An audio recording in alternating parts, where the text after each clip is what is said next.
Dentro de todos los hechos que ocurrieron durante el periodo de la dictadura militar dirigida por el general Augusto Pinochet, hubo uno de especial relevancia cuya historia ha sido escasamente contada: la génesis de una nueva constitución.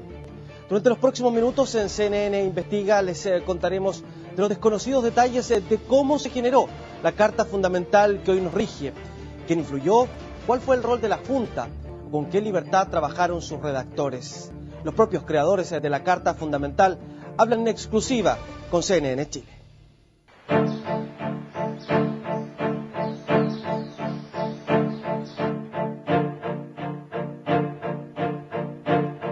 No creemos nosotros aceptar plazas ni parlamentos, que significa diálogo, significa debilidad. Mientras la Moneda era bombardeada el 11 de septiembre de 1973, a solo cuadras, la sede del entonces Congreso Nacional permanecía indemne.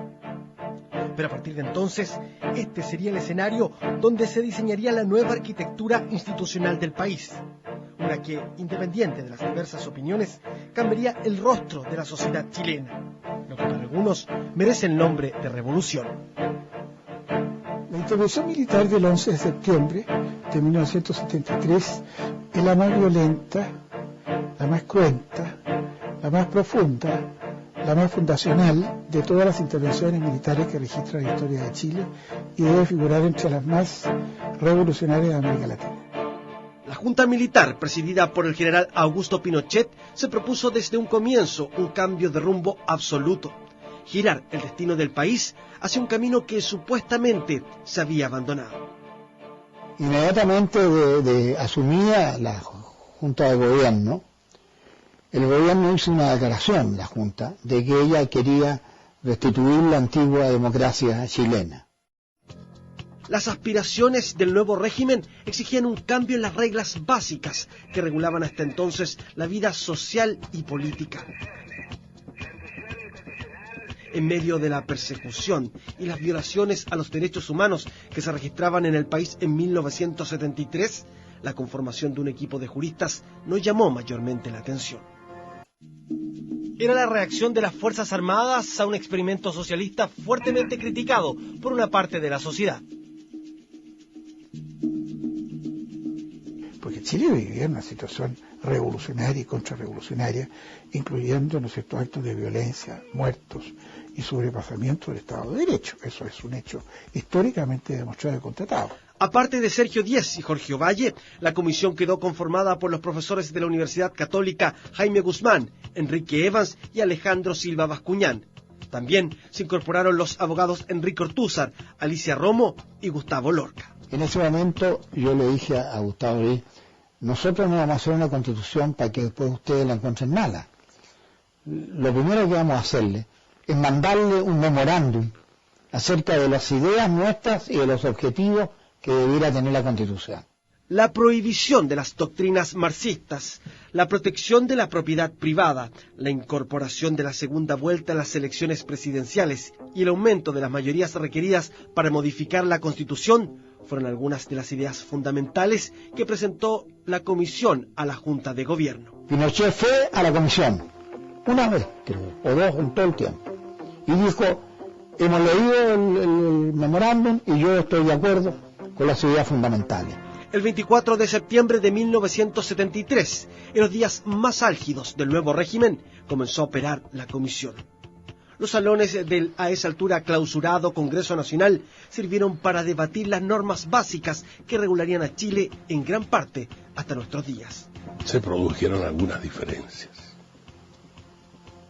y algunas fueron fundamentales. Normalmente estas diferencias las perdía yo las votaciones 6-1, porque hubo votaciones sobre el aborto, votaciones sobre las relaciones con la Iglesia, y yo era el único no católico, yo soy masón. Nous considère ses ennemis et nous sommes très honorés d'être considérés ennemis par le communisme. Nous sommes ennemis des communistes. Un profesor universitario de 27 años de edad, cercano al expresidente Jorge Alessandri, exponía con especial locuacidad esas convicciones de orientación católica.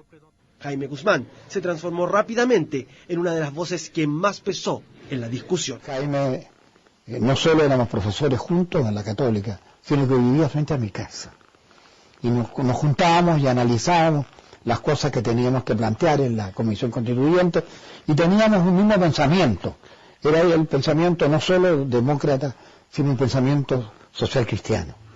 La capacidad argumentativa y las posiciones del joven abogado de la Universidad Católica llamaron la atención del entonces experimentado abogado masón. Ingenuo, pero puro. Era muy puro en su razonamiento.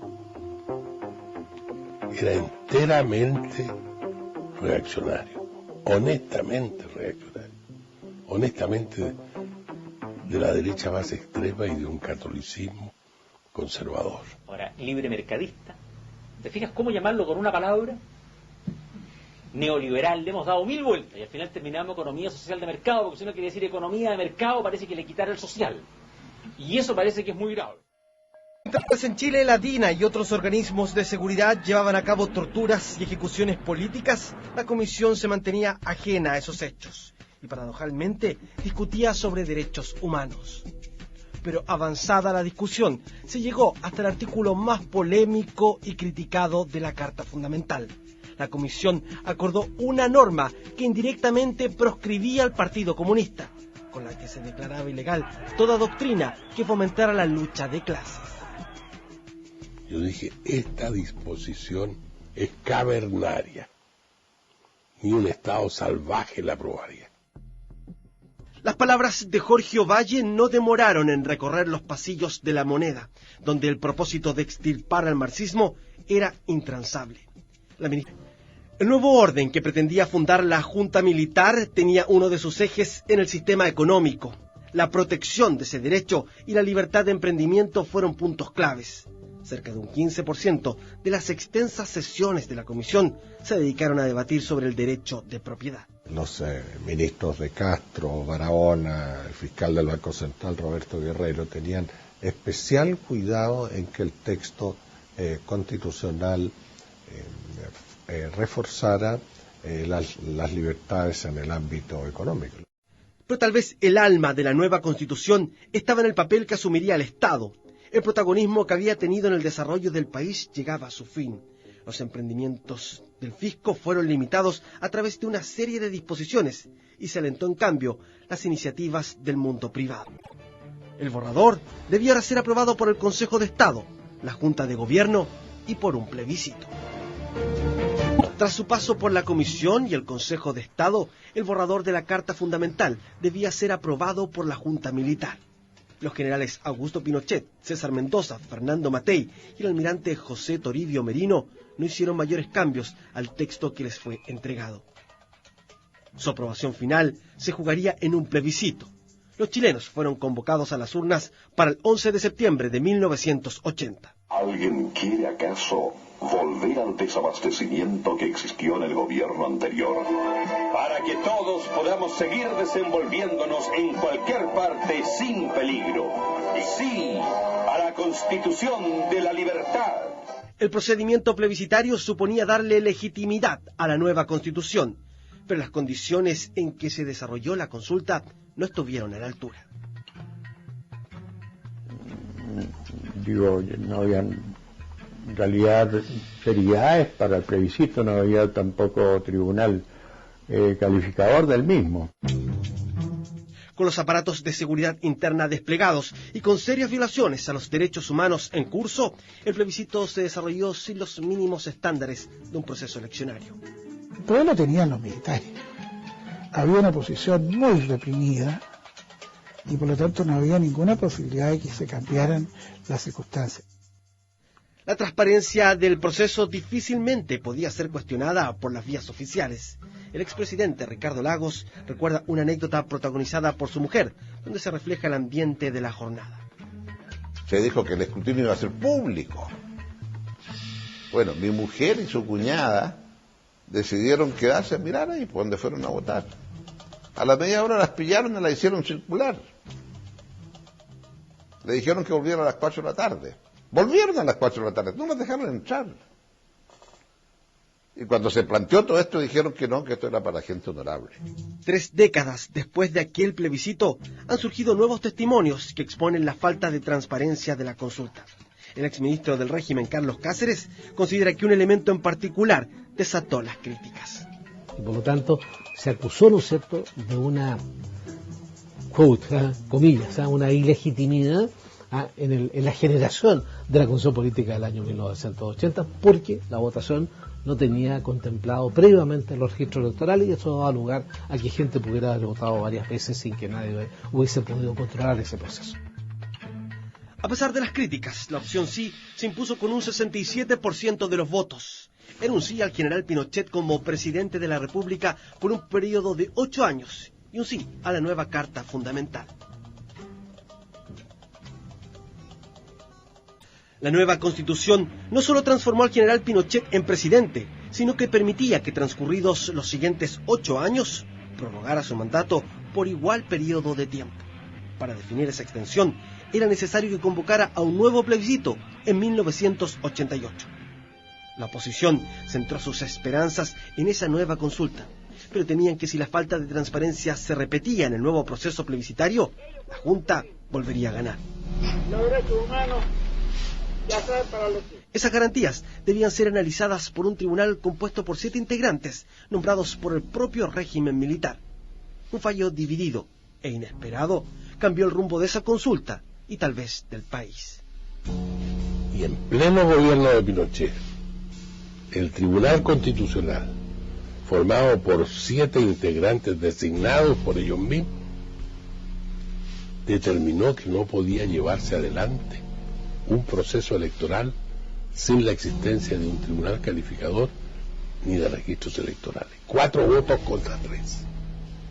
El Tribunal Constitucional se transformaba en un importante facilitador de la transición de la dictadura a la democracia. Sucesivos fallos pronunciados en pleno régimen militar entregaron las garantías que la oposición esperaba. Se hiciera con partidos políticos, elecciones libres, un tribunal calificador independiente, prensa libre e informada, partido político funcionando y sin estar el país bajo estado de sitio o estado de excepción.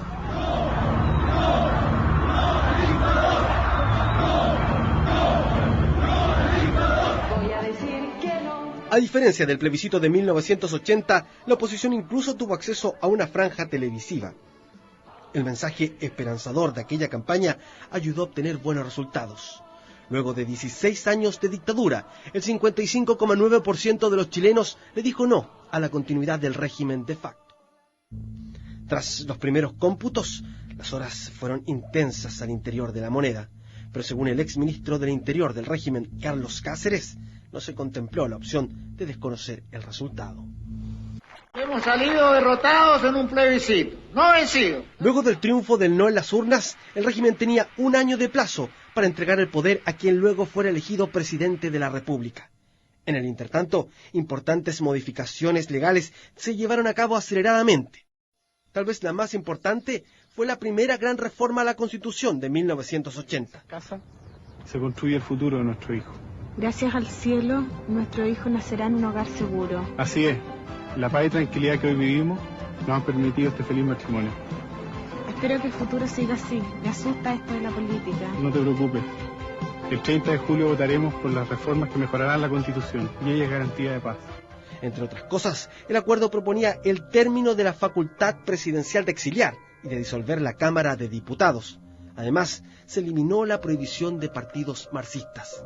También se endurecieron los requisitos para reformar la Constitución y el sistema binominal fue confirmado.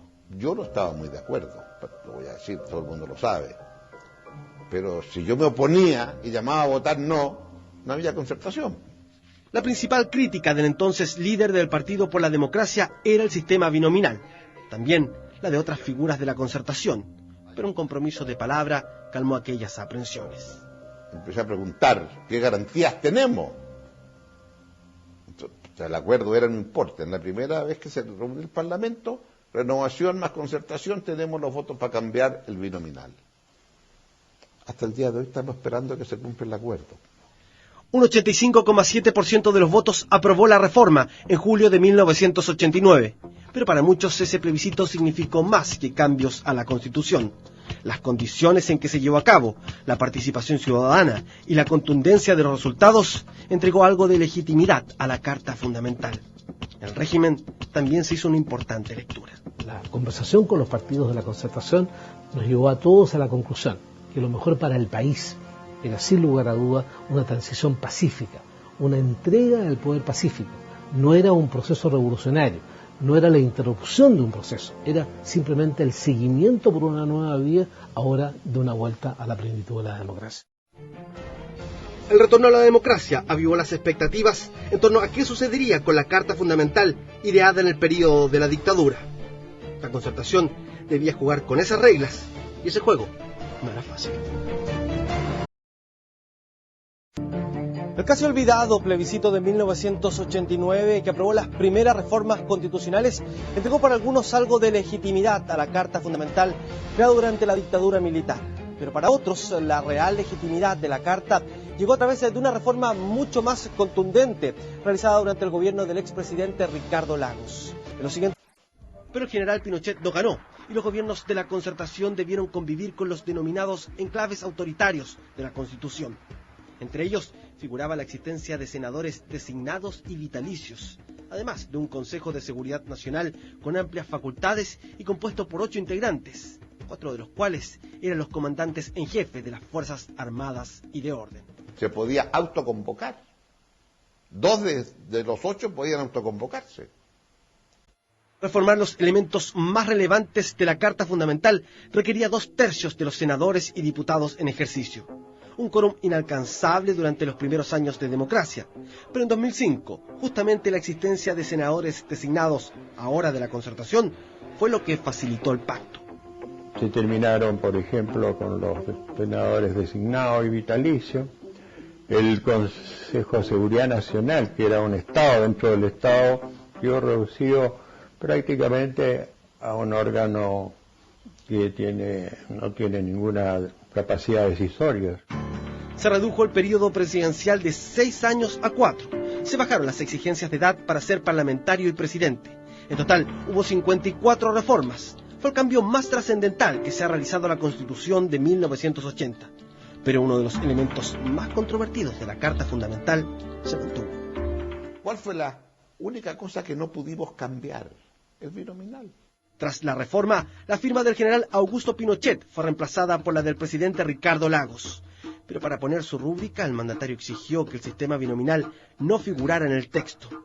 El sistema se mantuvo, solo que desde entonces, en vez de regularse en la Constitución, aparece en una ley, cuya modificación exige el mismo quórum de una reforma constitucional. Y eso es lo que me permitió decir, esta Constitución tiene y pasa el test democrático. No tiene todo lo que yo quisiera. El Estado sigue siendo subsidiario, pero no había espacio para lo otro. La gente no se acuerda de las palabras de Lagos. Las dijo, por fin Chile llegó a una constitución democrática que nos une, nos felicitó a todos, le agradeció a todos los partidos. Y esto fue ayer, en 2005, para una evolución constitucional. Es ayer. Esa misma persona nos viene a decir hoy día, no.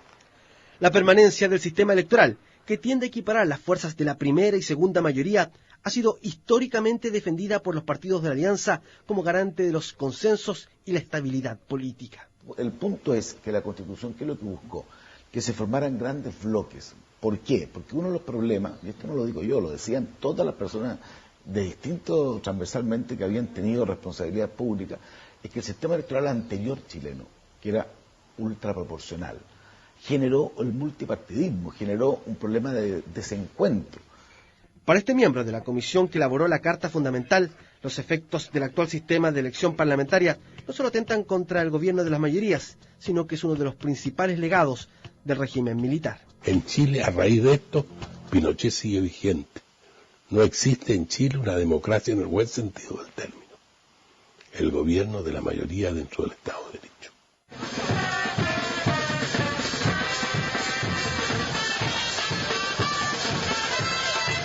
La irrupción de movimientos sociales a partir de 2006 instaló en la agenda política la exigencia de derechos que no estaban incluidos lo suficientemente en la Carta de 1980.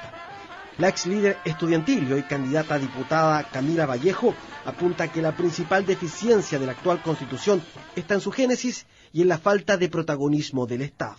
No es solamente lo ilegítimo de su origen, sino que también el contenido de esta Constitución. Una Constitución que no permite que nuestra sociedad se desarrolle con una verdadera democracia. Lo que el pueblo necesita es educación gratuita, porque el pueblo está cansado de las leyes del mercado. El problema de la educación es el mismo que el problema de la salud, por ejemplo, el problema del trabajo, el tema de la previsión social. El Estado, como está caracterizado en la actual Constitución, es un Estado subsidiario, no es un Estado garante de derechos sociales fundamentales.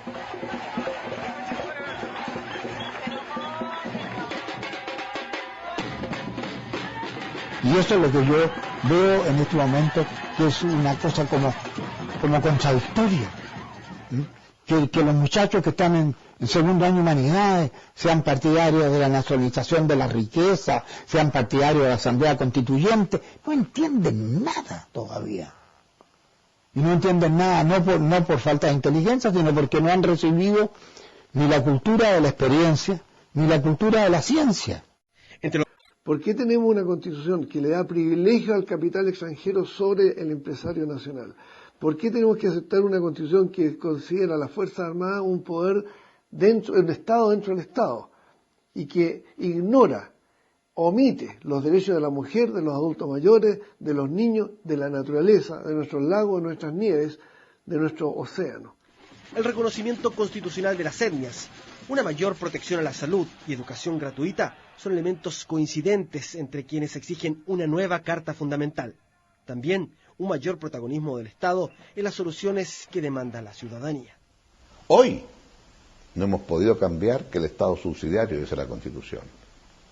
Pero después de la crisis internacional que tenemos, donde quedó demostrado que no hay autorregulación financiera, ¿no? Yo siempre tengo una preocupación, que la Concertación no se ha dado cuenta del cambio del mundo. Está viviendo la política chilena de los años 60 o 70. La adaptación de la Carta Fundamental a la nueva realidad parece no estar en discusión. La incógnita radica en la profundidad de los cambios y en quién debe decidirlos, si el Parlamento o una Asamblea Constituyente. Patricio, yo le puedo demostrar que la mayoría de los chilenos quiere Asamblea Constituyente. Yo creo que Asamblea Constituyente no va a haber nunca. 6 de los 9 candidatos presidenciales han propuesto una nueva constitución política.